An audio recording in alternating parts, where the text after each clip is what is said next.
Um, if you could just take a minute, maybe just to introduce yourself and tell us what you've been doing with your career for the last, 10 years, 20 years, and then I'll start asking you questions. Okay, thanks. So for the last 20 years, I've been doing patient care, research, and teaching. And my mission is to bring holistic vision care to the mainstream. I have a pretty active social media following, also have a podcast, and I'm just inspired to help people take back their vision. Great. Okay. I'd like to try, if it's okay with you, to ask you quite a number of questions. So instead of feeling like you have to cover everything on every question, I'll ask you a lot of questions. You can answer just that, and then we'll go on to the next question so you have a chance to talk about a lot of things. Does that sound good? Yeah, fire away, Steve. Okay, here we go. So, could you elaborate on what the functional medicine approach to vision entails beyond traditional optometry? Well, there are two parts to it. The first is functional nutrition, and that relates to how the gut and how our diet affects the microcapillary circulation and the mitochondria function in the eyes. Because after about age 40, we start developing oxidative stress and inflammation. And then we go to a traditional eye doctor and he starts diagnosing with a variety of conditions. Or, if you wear glasses or contacts, your eyes get progressively worse. So in functional nutrition, I'm looking at what are the best foods we should eat, the best lifestyle practices, and so that's the first category. The second category is, when you get your exam, where most eye doctors just have you read the distance chart, and that's really your eyesight. It's not vision. Vision is how the eyes and the brain and the body integrate and work together. So it's a brain experience.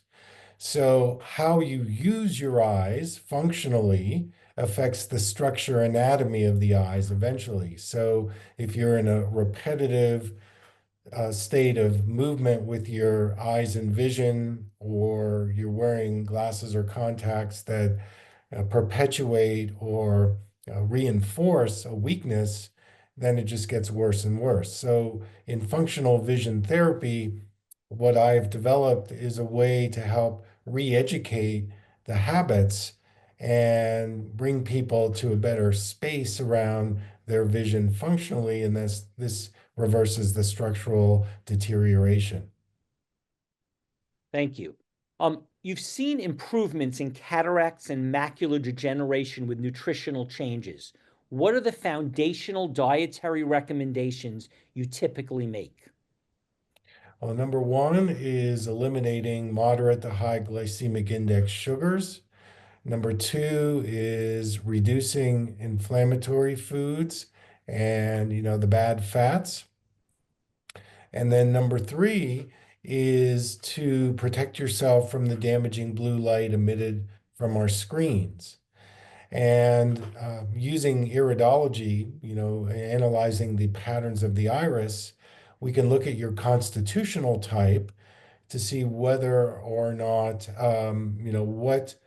what specific health practices you can do to mitigate any deterioration. And then, in addition to the constitution, we can look at the different patterns, genetic tendencies, and nurture points in our glands, organs, and digestive areas.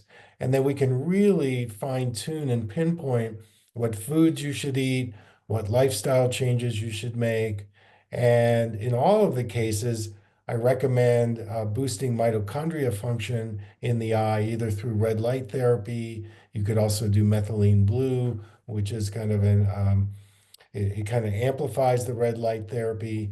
Or you can do certain foods that stimulate mitochondria function. So if you do all those things, you are being proactive in interrupting and in many cases reversing the deterioration in these eye diseases. I'll say one more thing with cataracts, if you catch it early, if you increase your glutathione and vitamin C, those two ingredients have been found to be really potent for slowing down the aging process in cataracts or macular degeneration. Thank you.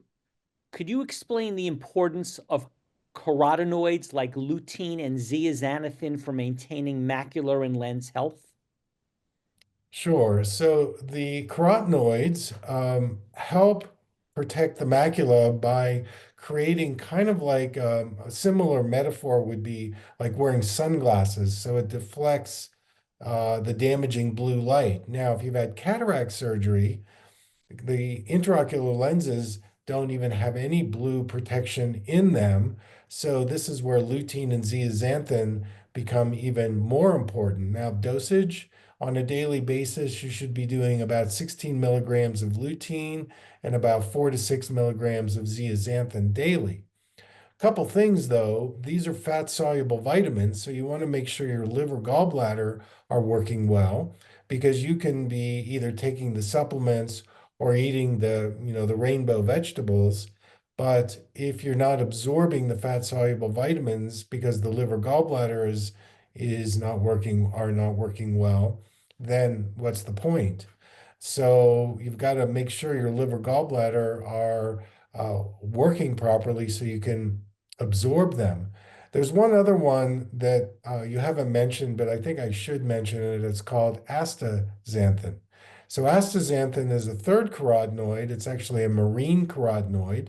You can get that from wild-caught salmon, the pink seafood. You can also, if you're vegan or vegetarian, you can get it from algae. So you want to get 4 to 6 milligrams a day of the astaxanthin. The astaxanthin, along with the lutein and the zeaxanthin, work synergistically that will protect your macula. And if you've been diagnosed with either dry or wet macular degeneration, you should start taking those carotenoids immediately. Thank you. Why is glutathione considered a crucial antioxidant for eye health, and what dietary sources or supplements might you recommend? So glutathione is a powerhouse antioxidant. It's produced in the liver. And some of the best foods that you could get glutathione from would be either the cruciferous vegetables or garlic, onion, those things. Or I would recommend a liposomal glutathione. So that means that it's got a fat molecule and it's sublingual. And so I'm not recommending any companies, but you can do your research. But you want to get a liposomal uh, glutathione because it's going to be protected in a fat molecule. So when you swallow it, it's not going to get eaten up by digestive enzymes. So either or. Another thing you could do is get IV glutathione, although it doesn't stay in the body that long. But certainly, I've had many patients going for IV glutathione, and they will say immediately their eyesight is much clearer. So, glutathione is one of those really powerhouses of antioxidants, and it's in a high concentration in the lens of the eye, as is vitamin C. So, if you're developing cataracts, you're probably low in those two antioxidants. So, I would start boosting them either through supplementation and or foods. Okay, you might have just answered this, but how do omega-3 fatty acids and DHA specifically benefit the health of the optic nerve and retina? Well, the retina is made up of about 50% essential fatty acids. And, in the neuroscience literature, they're always talking about how omega-3 is really good for the brain. The brain is maybe 50% fat. And so the omega-3s, first of all, for glaucoma, it is a requirement that if you've been diagnosed with glaucoma, you should start taking at least 2 to 3,000 milligrams a day of a really high potency DHA, EPA, primarily DHA. And then with any kind of retinal disease. Again, omega-3 is critically important as an anti-inflammatory agent, but also just feeding the retina. Also, omega-3 has been shown to help mitigate some of the dry eye symptoms. Now, dry eye is a complicated condition. We can talk more about that because there are many levels and layers on why we develop dry eye. But, I think that everybody should be on a good omega-3 because we don't produce it in the body. And, you need to do your due diligence on companies that do their third-party testing, but it's certainly it's essential for eye health. Thank you. What are the primary metabolic factors contributing to cataract development, and how can these be addressed holistically? Well, one of the main ones, and I've heard some of your speakers talk about it, is the process called glycation. So in the lens, what happens is the glucose molecule binds itself to the protein molecule of the lens, and this creates cloudiness. And in all the patients I've seen over the years, and this is also in the literature, if you have a difficult time with glucose metabolism, you're probably going to develop cataracts and possibly even, diabetic retinopathy or wet macular degeneration. So the key here is that you need to really take care of your pancreas health and be aware of what you're doing around your sugars, even carbohydrates. A lot of my patients will say, well, I do a fruit smoothie, bananas and all these sugary fruits. So we try to move them off of that. I would say berries are probably okay, citrus fruits are probably okay, but you need to really monitor this glycation situation. And also, it can be a cause of eye floaters because that glycation molecule will attach itself to the protein molecule of the vitreous, the gel sac, and this also is a creation of floaters. So glycation wreaks havoc on the eyes as it does on the body, and it really accelerates the aging process.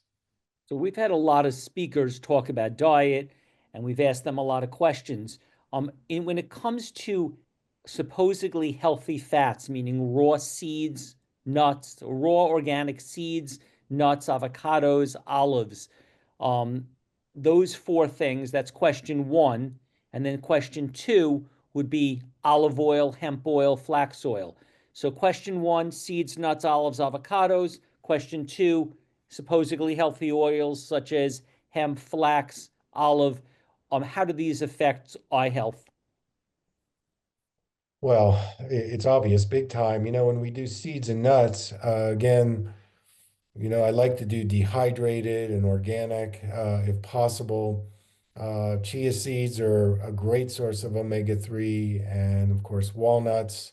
We'll recommend something like a smoothie where we'll use a few seeds and nuts and cacao, 70%.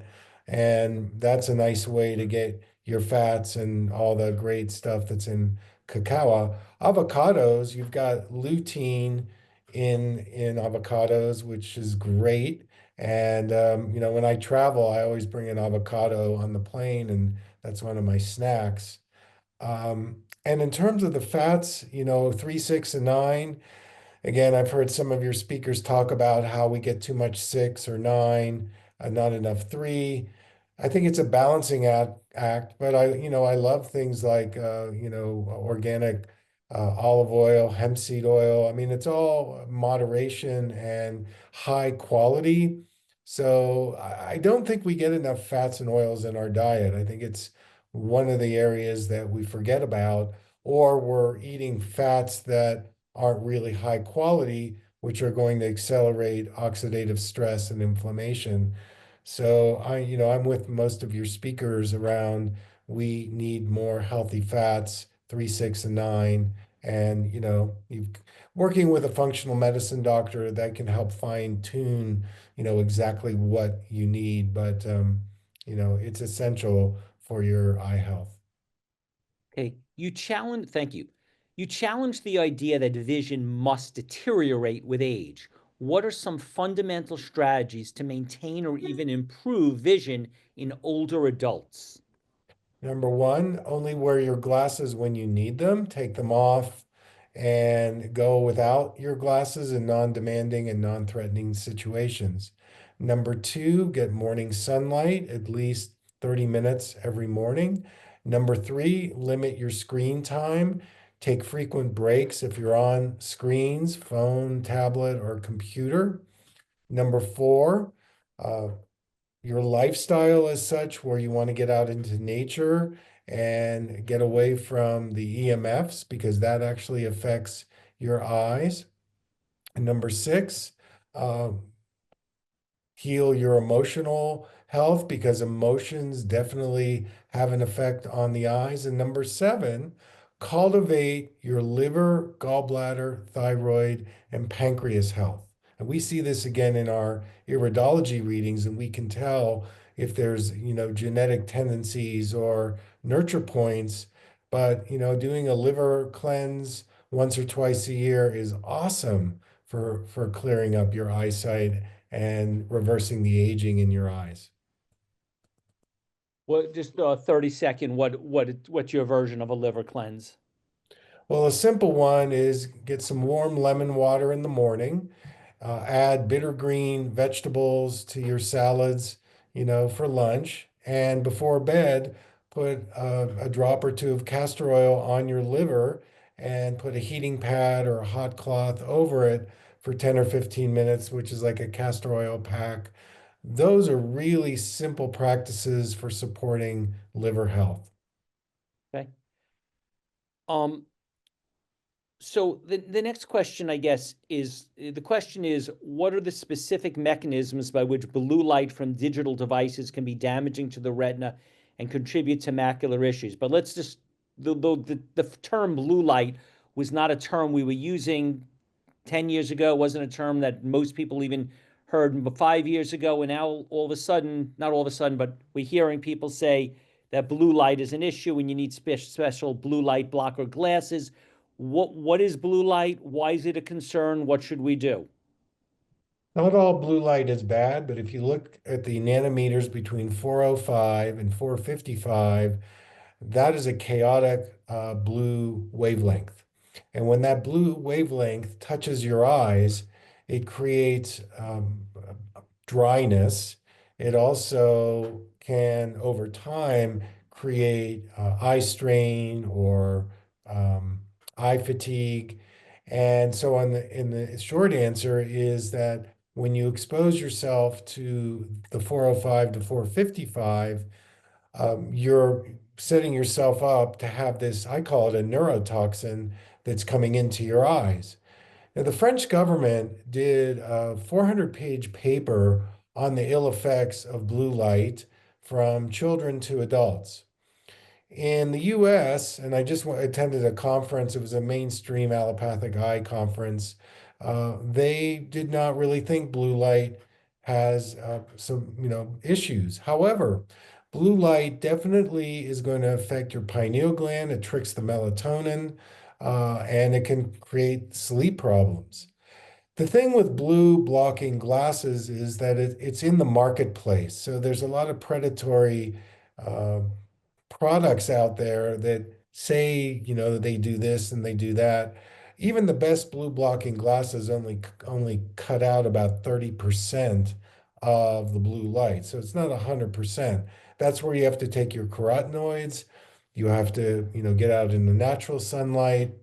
I do think that blue protecting lenses are certainly worth it. You can also get things on your screens. You can also get software that will deflect some of the blue light. But there isn't any one thing that's going to completely block you from the blue light. So you've got to have good visual resiliency, good visual skills. I wouldn't wear progressive lenses. Those are the invisible bifocals when you're working on the computer, because that's going to stress your eyes. So there's some things that you can do functionally. There's some functional vision therapy exercises that you can do, obviously nutrition and diet. And it's just like anything else. You don't want to be running marathons with your eyes. And that's what people do on their screens. So it's all moderate, but I would say that blue light definitely has an ill effect. And if you've had cataract surgery, you want to definitely protect yourself from blue light because the IOL they're putting in doesn't correct you or protect you, and you're not told that in the surgery. So those would be some of the things I would spotlight in blue light. It's definitely an issue. By the way, how many eye doctors in the country have your knowledge base? Is there a lot of people that know this, or is this unusual? Because I haven't heard, I haven't, I wasn't, I'm not aware of that many that speak with the wealth of knowledge on this that you have. Well, I can't speak for others. I am doing a practitioner training now, so I know that the people that I'm training, they're gonna get my knowledge. Uh, there is an organization called covd.org, and they're a group of behavioral optometrists who do some form of vision therapy. To what degree, I don't know. There's also a group called the College of Syntonic Optometry, and they do light therapy. Again, I don't know what their database is. I know for me, I had some really great mentors who aren't alive anymore who really, I was 28 years old and I had five 70-year-old behavioral optometrists, developmental optometrists, so I got a big transmission there. And the other thing is, I do have a broad perspective. So I've studied acupuncture, craniosacral, aromatherapy, functional medicine, energy medicine, and many other things. So I look at myself as a physical therapy optometrist and a naturopathic optometrist. I don't know too many people who wear those hats, but that's what I do. And I've been doing it 40 years. So I've got a big base of patients. And, that's why I keep doing it because it's great. And on social media, we have over 280,000 followers. So something is getting struck there on the chord of, the information I'm conveying. Um, Thank you. What are some common myths about eye health that you frequently encounter and would like to dispel? Number one, you don't have to live out your doctor's diagnosis, doctor's allopathic diagnosis. Number two, your eyes don't have to get worse as you get older. They can actually get better. And number three, you can improve your vision at any age. I have patients between 85 and 90 that are improving their vision. They're either reducing their prescription, they're getting their driver's license renewed, even if it's just daylight. They've had pretty severe diagnoses that we've been able to reverse in terms of diseases. So, when you go to the regular doctor, again, if they don't see it in their mind that you can improve it, then of course they're going to stay in their indoctrinated ways. I've had the good fortune to see a lot of healing with people's eyes and vision. So I can recognize if somebody is open to do it and their body intelligence says, hey, I want to do this, I'm doing it in other areas. We find this all the time that even giving somebody a reduced prescription can actually improve their eyesight and vision. And this happens all the time. And then if they want to go deeper, the longer they work with me, the more benefits they get. Thank you. Beyond diet, what are your top five nutritional supplement recommendations for overall eye health and why? Okay, so a disclaimer, I do not distribute any products because the product markets that I see do not meet my criteria for safety and protection of the consumer. So that being said, I'm just going to speak generally here. And what I would say is that, number one, and I'm going to go in a little different direction here. I think the thyroid health is really important. A lot of people have low thyroid, so seaweed, dulse, and kelp are really important. In terms of liver health, there are three herbs that I love. So I'm going more herbal than just, vitamins and minerals. burdock root, yellow dock, and milk thistle. That combination, if you want to do a really good liver cleanse, that's a great combination. I think that if you can, do like eye compresses, things like dandelion root or golden seal, chamomile, eye bright, although that's hard to get, even colloidal silver, if it's a really high quality, that can be really good at, as an antibacterial agent. I also do a lot with essential oils, and my number one essential oil is frankincense. And I'll put it on the temples, massage it on the back of the neck, and on the third eye. We did a post on Facebook on frankincense, that very thing, and we got over 1 million views. So something is resonating with people using frankincense as a way to improve the vision. Obviously, we talked about omega 3s. Those are really good. For glaucoma, adding things like ginkgo, bilberry, taurine. For macular degeneration, saffron and turmeric are really good. Bilberry is great for night vision and improving peripheral vision. So, I mean, there's a lot of different avenues around the supplementation, but if you press me, I'm still saying no processed foods and rainbow diet. I love doing smoothies, like vegetable smoothies, like using ginger root, turmeric root, beets, celery, um, um, cabbage, wheatgrass, and use a hot tea. So if you've got, say issues with your bones, I would do something like oat straw tea. If you've got respiratory issues, mullein tea, and that's a hot tea that you would put in the blender or the Vitamix. Getting those plant enzymes is really, really important in the morning. I find that people aren't getting enough really good enzymes, and you can take supplemental enzymes, but it's not the same as, getting into your Vitamix and working that way. So I don't know if I answered your question, but that's my perspective on what you asked. Thank you. What are your thoughts on wearing contact lenses full time versus allowing the eyes periods of rest without them?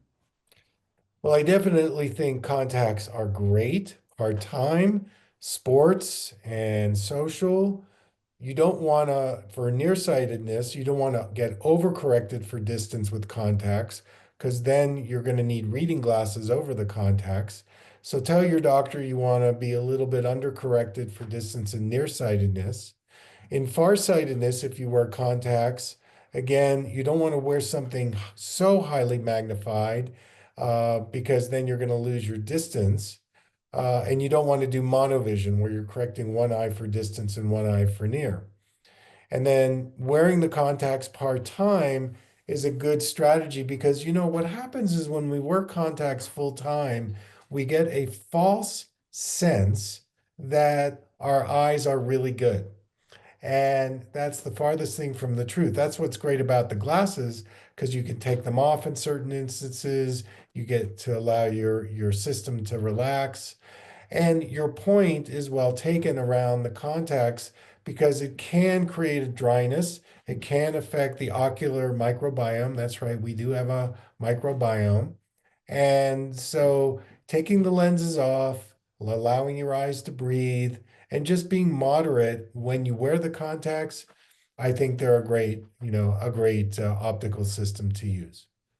Just as a general answer, not best case scenarios, um, how likely is it that we can improve our eyesight? I know a lot of what we're talking about is how to prevent our eyesight from getting worse, but in your experience, not the couple of cases where everything went great, the average person who's using glasses and contacts, are you saying that we can maintain our eyesight, or are you saying you could actually have better vision? What are we?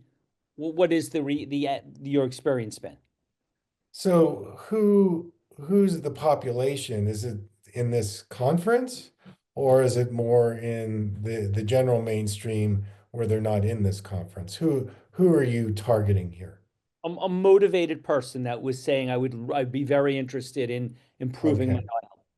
If they're motivated and they have some, background in holistic health, then I would say it's probably a 95% chance that there can be some improvement.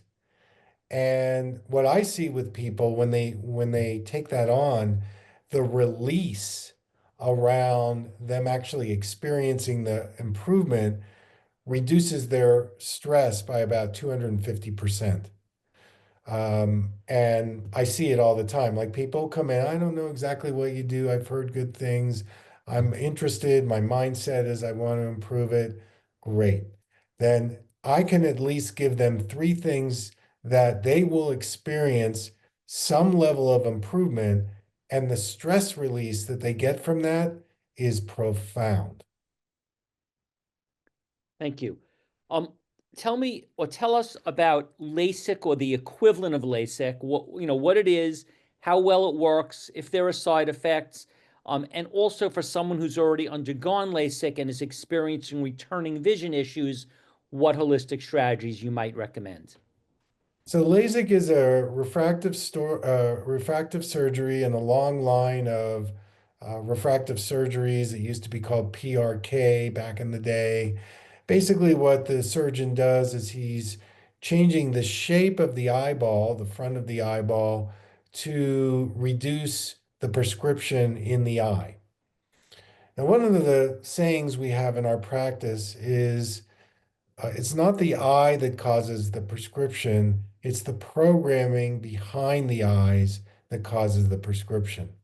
And that's an important point because if you do believe that it's the programming that causes the prescription, well, what you're changing is just the end result symptom, which is the prescription in the eye. That's what you're doing with LASIK. But you're not going back to the operating system and reprogramming that. So now you have the LASIK surgery, and the operating system is still operating in the old model, which is I'm going to still have the same programming. And then you've got this new hardware that's like it's not fitting. So what you have to do is you either have to ignore the programming, and then you'll probably stay more in a success space, that sweet spot where you go, hey, LASIK's great, there's no problems. But you'll see it in other areas, either in the body, in tension that you carry, or other weird things that may show up in the eyes. Side effects, yes, there are many in LASIK surgery, like dry eye, starburst, and a revert back to, again, the operating system is much stronger than the LASIK procedure, so that you move back into the prescription that you had before you had the surgery. Now, there are physical therapy exercises that I've developed that can help people post-surgically integrate what the LASIK surgery has done to the eye. We have eye surgery, but we never do physical therapy after it. In fact, it's invalidated. It's taboo if you bring it up with your surgeon. They always say, oh, that doesn't work. It's, mumbo jumbo. But you go have a knee operated on or a shoulder and you go to physical therapy. And remember, I said about 10 minutes ago, I'm a physical therapy optometrist. So when somebody has had surgery, we need to do surgery, we need to do physical therapy afterwards so that they can integrate the programming, the operating system with the new information that's in the eye. If you do that, you can mitigate a lot of the deterioration that comes in. The last point I want to make, and I mentioned this at my class, is that in 2018, the New York Times did an expose on the FDA, and LASIK surgery. And actually, the person who helped approve the LASIK surgery, who worked for the FDA, was quoted in the article saying that he probably wouldn't approve of the surgical procedure today because he's seen so many horror stories. And that article really reveals the shadow side of LASIK surgery, even though, on the mainstream media, It's really, very popular, and celebrities and athletes that do it. And it really can create confusion between the eyes and the brain. Thank you. Um, what is grounding or earthing, and how might it contribute to overall wellness and potentially impact eye health in our modern environment? Well, grounding and earthing is an opportunity for you to get into the energy fields of the earth. And all our shoes are rubber. We don't walk barefoot anymore.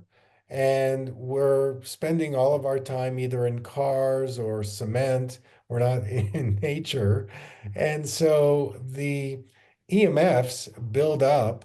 And one of the places that I see EMFs really cause problems is if you wear metal glasses, sorry, Steve, it conducts EMFs into the eyes.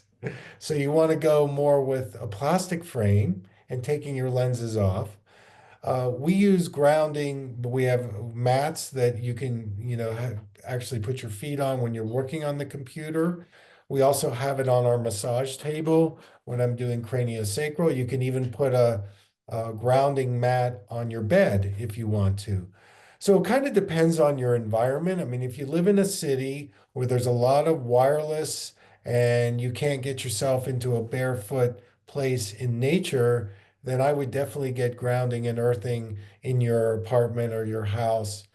Definitely helps. Now, if you can get out into nature and you can get into the Schumann wave, which is a very slow frequency that comes into our body and resets us, if you can do that and you can meditate and you can walk in bare feet, and then you don't need the grounding mat. But I think it's really important. A lot of holistic health practitioners talk about it. It's the real deal. What are your recommendations for individuals who spend many hours working on digital screens to mitigate potential eye strain and damage? Well, first of all, I would recommend having their optometrist prescribe or at least test their eyes that what is the best prescription at the computer. One of the things that happens that I see a lot is that people get a distance prescription, but that prescription's for 20 feet. And so when they use it at the computer, it's going to create eye strain. It's too strong for them. That's on the nearsighted side.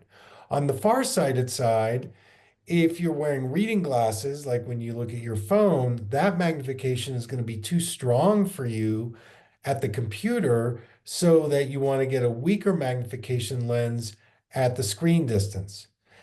I think it's important to, at the very least, take frequent breaks, set up things where you can deflect the EMFs, whether it's crystals or you can get these EMF protectors. Um, uh, Very important. I think getting out in the morning natural sunlight is also critically important. Of course, blue protection is part of it. And hydrate. Well, I don't know if anybody at your conference has talked about the benefits of hydrogen water. We're using it now to be part of the support of macular problems and cataracts. So hydrogen water, structured water, I'd be drinking really high potency water, really, really good. And I use essential oils. We might distill those in the environment. So you're oxygenating and hydrating. You can even sit on a PMF mat if you want. So there's a lot of things that you can do to mitigate what happens, that what EMFs do to you. But that's just kind of a broad brush. Thank you. You mentioned vision therapy can reprogram the eyes and brain. Can you provide an example of how this works for a specific condition? All right, so let's say somebody comes in and they're having eye strain and their eyes are getting worse. So there's a test that I can do which measures how well their two eyes are working together. So this is vision. They read the eye chart at distance very well, so there's no problem with eyesight in 20 feet. But what I'm finding is that when they look at this certain picture, their brain is suppressing the left eye. So they're right-handed, they're right eye dominant. Okay, so we are able to identify that the left eye is suppressing and the right eye is doing more of the work. Unless you do a test like that, you're never going to discover that issue, but it means that the right eye is carrying the load. Okay, so there's a great exercise that I recommend called the Brock string. This is a string, if you can visualize it. It's got three beads and a string. And you tie one end of the doorknob and you spread the three beads. Um, so the first bead is about 12 inches from the eyes. The second bead is 24 inches. The third bead is, say, 36 inches. So one end of the string is on the doorknob, the other end is at the nose, and the first bead, say, is here, the second bead, the third bead. This is a great way to have them focus both eyes at the first bead, and they might say something like, "Oh my goodness, the left string is fading out on me when I look at that close bead. I now understand that my left eye is shutting off." So we ask them to go into their breathing, to blink, to feel their body, to relax into it. Oh, now the left string is coming in with the right string. I see if I relax, now my two eyes are working together. Now I look at the second bead. Oh my, this left string is shutting off again. If I relax and blink and breathe, and maybe I have to touch the bead, now that left string is coming back. And then I do the third bead, and then the second bead, and the first bead. So I'm going to do this exercise for 1 minute, 3 times a day. And what will happen over a few days, that left eye starts to turn on. And when it turns on, it will start to work with the right eye. So after about a week, the person says, I'm working on the computer now. I'm not getting that eye strain or red eyes. It's going away. 2 weeks, it's going away more. 3 weeks, wow, I'm actually able to work for a whole hour. My eyes feel really good. So that is a very simple way to discover, oh, my left eye is suppressing. Let me bring it back in. After 3 weeks, now my two eyes are working together. I've got vitality back into my eyes. So that's one example of a physical therapy exercise. Thank you. Just as a general thought, if someone was again highly motivated, what should our relation with the sun be? Is this something where you're saying get sun in the early morning? Are you saying get 20 minutes, an hour, 6 hours, 12 hours? What would be perfect if someone was motivated regarding our relation with sunlight? Well, just the general mainstream person, what I would say is that getting 30 minutes of natural sunlight in the morning, as long as it's not triggering a blink reflex, so you don't have to look directly in the sun, even if it's cloudy outside, you're still getting the sun. You can wear a hat. You can, you don't want to look directly at the sun, go walk. That's a good time to do it. The more advanced people, I would say end of day is also great. We get color therapy at that time because usually around sunset, sometimes we get the different colors and our eyes need different colors. Red is more stimulating, violet, purple, blue, green is more relaxing. So that would be a way to get color therapy. But I think we've been taught to be afraid of the sun. I think there's a lot of fear out there, and I think it's really overblown. Yes, UV in high amounts can change the lens health, but we actually need trace amounts of UV. One of the people that I love, I'll mention his book, John Ott. It's called Health and Light. And one of the things Ott talked about was something called malillumination, just like malnutrition. And what he would say is that we're not getting the proper light diet. I remember an example of this in my office. I had a very busy office and I had 7 people working up front. They were processing all the insurance claims. And there was always a lot of conflict and fighting and, just bad vibes. So one weekend I went in and I changed the light bulbs to full spectrum fluorescent lights. And I didn't tell the staff. So about a week later, we had a meeting and they said, geez, what did you change? We're feeling so much better in the front office. And I told them, and they said, that makes sense. We're now in natural full spectrum lighting and our bodies are less stressed. We're more open to it. So full spectrum lighting is like full spectrum living. And we need to get away from artificial light. We need to get away from the digital, and we need to go into a space where we're getting the natural sunlight. Speaking of light, I'm going to put the light on here. So hold on a second.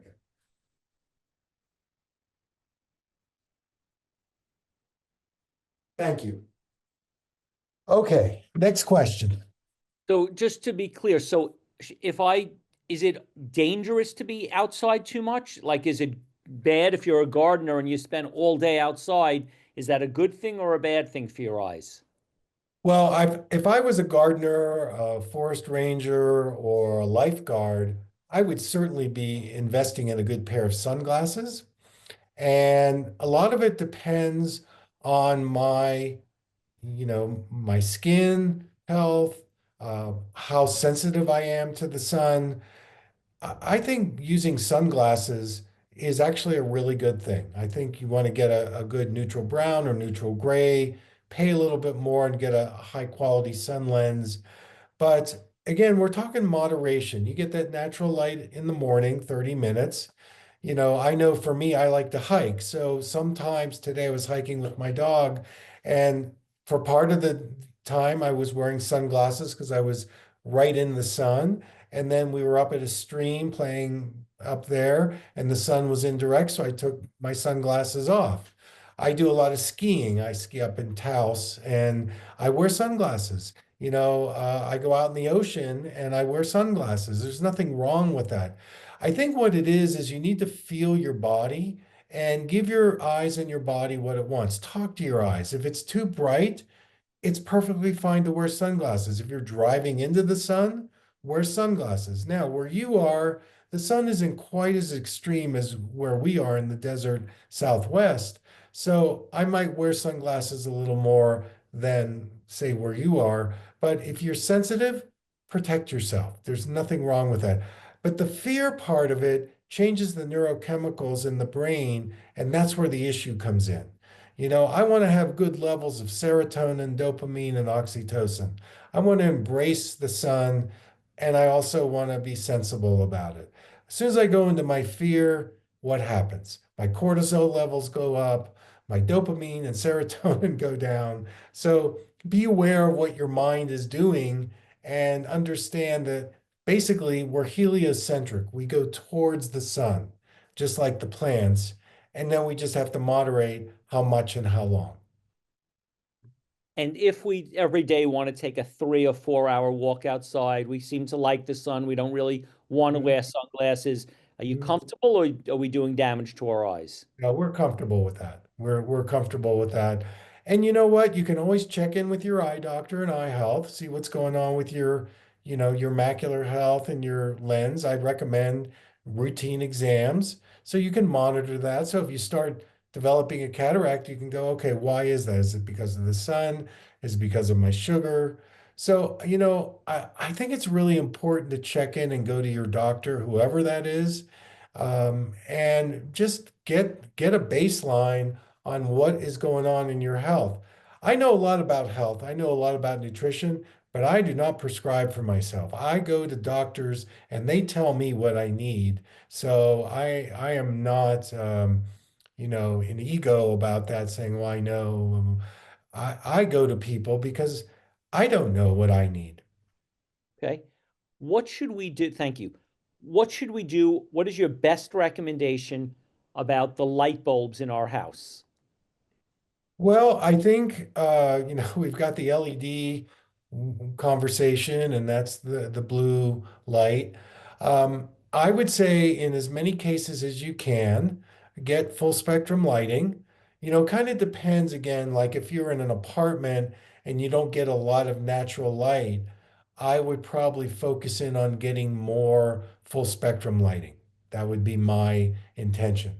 If you live in a place where you're getting natural light in the windows, then it's less of an issue. I think that again, a lot of it depends on the toxicity of where you live, and go from there. That's how I would. So does that Navigate. mean to get incandescent bulbs or LED bulbs? What does that actually mean in terms of what bulb? Well, what it means is my primary would probably be incandescent and getting full spectrum.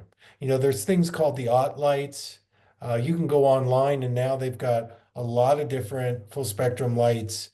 I would probably move away from LEDs if I could. Another thing you've got to consider is winter. And again, if you're sensitive, sad, I would get yourself a full spectrum light box where you're treating yourself with that. That's another piece to the puzzle. But full spectrum, incandescent, and see what you can do. Okay. Um, one more time, full spectrum. What does that mean in terms of buying a bulb? Like, do bulbs say full spectrum on them or not? Like, what is I Yeah, own? you can again go online, type in full spectrum light bulbs and see what comes up. Sometimes they're compact fluorescents, sometimes they're incandescent. They come in different ways, but the reason why it's full spectrum is that you've got, again, you can eat food, artificial food or fast food. That's like the light that is artificial light. Or you can eat a full spectrum food diet, and light is basically a food. It's just in a different form. So you want to look for the term full spectrum indoor lighting. That would be what you want to look for and see what comes up. I think that's a really good thing to think about. Okay, thank you. Um, in terms of light therapy, have you already described light therapy, or have we not discussed that? No, we haven't really discussed it. So there's two ways we can talk about it. One is photobiomodulation, which I know some of your folks have talked about the benefits of red light therapy. Not so much for the eyes because it's too bright. One of the things that I have developed are actually, I call them red exercise glasses. So they have the 670 nanometers in the lens. That's a pair of glasses, and you can control the brightness of the light source. That works really well. So that's one form of the red light therapy. There's also another form of light therapy where you're using all the colors of the spectrum. And we want to put down blue light, but once you get up to like 475 nanometers, that blue light actually is really good to release trauma, and also it stimulates the parasympathetic nervous system. There's a color therapy treatment protocol, which I'll share with you. We actually did it the other day. You can either do this by getting all the main colors of the spectrum, Roy G. Biv, in glasses. And the way it works is you're going to treat yourself with the rainbow of colors. So you start off with the red glasses, you put them on, you ask yourself, what do I see and how does it make me feel? And that particular red may stimulate the root chakra. It may bring up some memories. Again, color and light trigger the hidden energies behind the eyes. That's one of the things that's why color therapy is so amazing.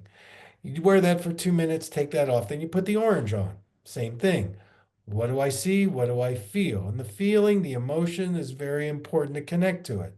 Again, 2 minutes, move to yellow, then to green, then to blue green, then the blue, then the violet. So if you do that spectrum of rainbow colors, I did research on it using a special energy field camera and chakras when I was at the Esalen Institute. And we did a study where we measured people doing that very treatment before, we measured their energy, and then after. And we found their chakras were much more lined up, their energy fields were much bigger, and their acupuncture meridians were much more balanced. This was getting light into the eyes. This is how we did the study. So doing this energy color therapy every day, and then you could combine it by using aromatherapy. We, in my trainings, we use 7 different aromatherapy color oils that match the colors. We can also add sound to it. So you can add sound healing. So by doing that, it's working on the energy of the body, the energy field, and it's a way to really kind of clear out all the disharmony. If there's a color or colors you don't like, you probably have a color allergy. So that color you want to treat yourself a little more so that you would release whatever the disharmony was, and then you'd be more full spectrum yourself. Because wherever you're not receiving that color, you're probably attracting that life experience into your life. That's kind of what we do. We attract what we need to heal.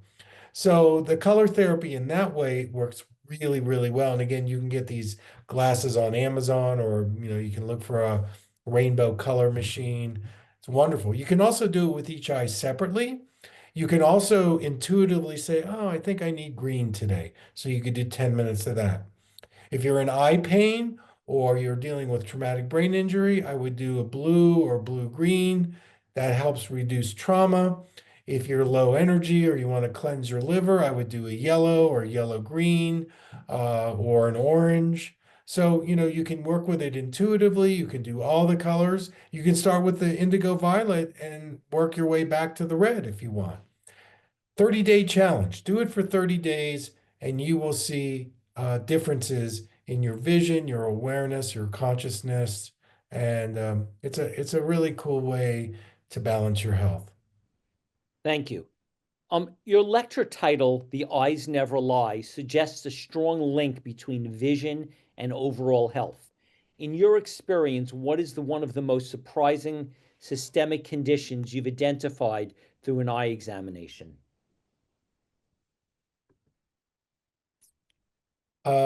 Depletion in the body, depletion of minerals and B vitamins. There are certain visual coordination tests which require um, pretty heavy duty eye muscle focusing, eye muscle sustaining. And when people start going into double vision in these tests and their resiliency is low, uh, and I look at their iris readings, depending on what the markings say, I can pretty much tell they're probably going to get osteoporosis or osteopenia. They've got a lot of inflammation in the digestive tract. Their pancreas is not working very well. Their liver and gallbladder are not working well. Their connective tissue may be weak in certain areas, which leads to things like hernias and hiatal hernias and hemorrhoids and things like that. So there's so many levels and layers that you can look into the eyes and you can see all the mapping systemically, metabolically, even spiritually. And from that, you can start asking questions and fill in the blanks and then come up with a protocol to help the person. That's why I call it whole health. It's not just the eyes. Yes, the eyes are going to benefit, but the whole health is involved. Again, that's part of my naturopathic optometry hat that I wear. What is iridology, and is that something that you believe in, where people kind of analyze your eyes and then give a full breakdown on your health? Is that something you believe in or support? Well, um, I got trained in it, certified in it. So yes. So the iris, if we think of reflexology, the feet, there's a map on the feet. So the iris over, hundreds of years of different doctors categorizing. I have a picture right here. This is this is a map of the iris, and this was invented by in this country Bernard Jensen, who was a naturopath. And so I've studied with his family, and it's kind of obvious that the iris, because of all the nerves and all the connections that has been mapped out way before me, iridology. And by the way, we don't diagnose and we don't treat with iridology. And the goal is not to change the color of your eye or the pigment. That anybody that says that, that's not really iridology. Iridology is analyzing the colored part of the eye. I take very detailed pictures, put it up on a big monitor, and from that, we can be proactive in talking about different health patterns. And, we ask history, so maybe it's not affecting them, but there's a genetic tendency. So the right eye is the father lineage and the left eye is the mother lineage. And so we can tell, was there diabetes on the father's side? Was there thyroid issues on the mother's side? So based on, the genetic tendencies and what I call nurture points. So nothing is wrong here. We're not diagnosing cancer or whether somebody is pregnant or anything like that. We're just looking at nurture points, okay? And then based on that, using herbs, using functional nutrition, using color therapy, and many different in my toolbox, it's another tool that can help us really individualize a person's treatment. Could you, if someone was on a computer, could you look at their eyes through the computer and understand their health? Sure, sure. I mean, I could, both on how the eyes look and also how they're using their eyes, and also the responses they're giving based on certain prompts and probes. So, for example, if somebody's nearsighted, I'll have them put on a farsighted prescription, and I'll ask them, "What's your belief system on blur?" And 9 times out of 10, they'll be in a hypervigilant state, attitude wise. And I'll say, that's the reason why you've become nearsighted, because of your hypervigilant attitude. So when did you start wearing your glasses? And so the healing part of that is, can I give them an exercise so in a non-demanding situation, they're spending a few minutes relaxing into the blur, and when they do that, their hypervigilant attitude relaxes, and then their eyesight clears, and it becomes like, wow, I see that I've been doing this to myself. It's that programming behind the eyes that creates the eye problem. Thank you. How far should we be from our TV? And does TV damage our eyes? And does it matter the size of the screen? Uh, yes, the size of the screen matters and how close we are. I think you need to be at least 6 to 8 feet away. You don't want to be squinting. If you have a higher risk of eye problems, then I would probably get a blue protection lens for the TV. This means like cataract surgery or macular degeneration, or you're just concerned about the blue light, and frequent breaks. So as long as you're far enough away from the TV, um, you're fine. And then whether you want to wear a blue protection, that's kind of individual based on what your health situation is like.